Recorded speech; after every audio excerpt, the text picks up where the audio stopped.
Hydrogen परमाणु में चौथी कक्षा की त्रिज्या दूसरी कक्षा की त्रिज्या की अपेक्षा कितने गुना बड़ी होती है। तो हाइड्रोजन परमाणु पहले देखो कि हाइड्रोजन परमाणु है क्या। कि हाइड्रोजन परमाणु एक प्रोटॉन और एक इलेक्ट्रॉन का बना होता है, यही हाइड्रोजन परमाणु। ठीक है, इसमें क्या प्रोटॉन है और यहाँ चारों तरफ इलेक्ट्रॉन चक्कर लगा रहा है। ये चौथी कक्षा कहाँ से आ गई, हमने पढ़ा हुआ है कि हाइड्रोजन के पास एक इलेक्ट्रॉन होता है, तो एक इलेक्ट्रॉन है तो एक ही कक्षा में घूमेगा। ये 4-5 कक्षा, ये 6 कक्षा कहाँ से आ गई है। तो ये सब जो है वो आती है बोर मॉडल से। ठीक है, बोर मॉडल, जो बोर मॉडल पढ़ोगे तो बोर मॉडल पढ़ते समय ये इलेक्ट्रॉन्स के ट्रांजिशन उससे पहले पढ़ोगे तो तुमको पता चलेगा कि यहाँ पे इन्फिनाइट नंबर्स ऑफ यानी अनंत कक्षाएं, इन्फिनाइट नंबर्स ऑफ सेल्स यानी अनंत कक्षाएं क्या करते हैं, एग्जिस्ट करती हैं, होती हैं। तो ये एक कक्षा से दूसरी कक्षा में, दूसरी से तीसरी में, तीसरी से चौथी में जा सकता है। और इसका कुछ ऐसा तुम डायग्राम देखोगे कि ये इलेक्ट्रॉन क्या कर सकता है, यहाँ जंप कर सकता है, यहाँ से यहाँ जा सकता है, यहाँ से यहाँ जा सकता है, यहाँ से यहाँ जा सकता है। ये सब क्या है, ये सब कक्षा है। यानी यहाँ प्रोटॉन अगर मान लो यहाँ, ये सब मिला के ये पहला सर्कल, ये दूसरा सर्कल, ये तीसरा सर्कल, ऐसा करके अलग अलग टाइप की कक्षाएं बना सकते हो। तो ये सब वहाँ की बातें।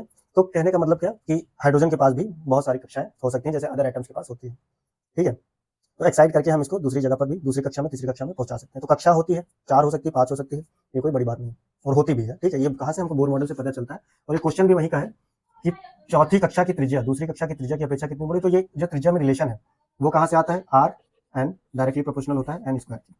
ठीक है, यानी कि जो त्रिज्या होती है वो एन स्क्वायर के प्रोपोर्शनल होती है। प्रोपोर्शनल मतलब समानुपाती होती है। तो हमको पहले चौथी कक्षा के लिए चाहिए, तो चौथी कक्षा के लिए देखो जरा R4, ठीक है, डायरेक्टली प्रोपोर्शनल टू 4 स्क्वायर। दूसरी कक्षा के लिए चाहिए, दूसरी कक्षा के लिए देखो R2 directly proportional to 2 square. ठीक, अब कितने गुना बड़ी है कंपैरिजन करना है, और कंपैरिजन हमेशा किससे होता है, रेशियो से होता है, यानी अनुपात से होता है। और अनुपात के लिए हम लोग जनरली क्या करते हैं, भाग दे देते हैं। तो ये समीकरण 1 और ये समीकरण 2, और इसको क्या कर दो, भाग दे दो। तो भाग देने पर क्या आएगा, R4 बटे में R2 बराबर 4 चौक 16 बटे में 2 दूनी 4।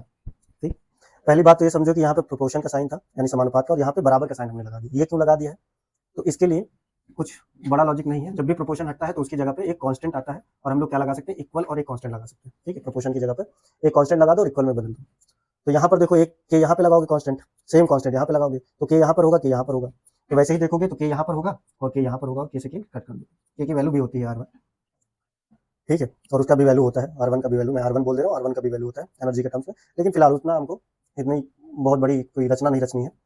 R4/R2 हमने करा और ये आ गया, और यहाँ से तुम सीधा सीधा देख सकते हो कि ये कुछ नहीं 416 4 बटे में, यानी कि R2 की जो त्रिज्या होगी उससे 4 गुना ज्यादा R4 की होगी। ये देखो, ये इसको जरा और सॉल्व करो तो ये R4/R2 है और यहाँ पर है 4/1, और इसको क्रॉस मल्टीप्लाई करा दो। ठीक है, तो ये R4 ही रहेगा, 1 से मल्टीप्लाई होगा R4, और यहाँ पे 4R2 हो जाएगा।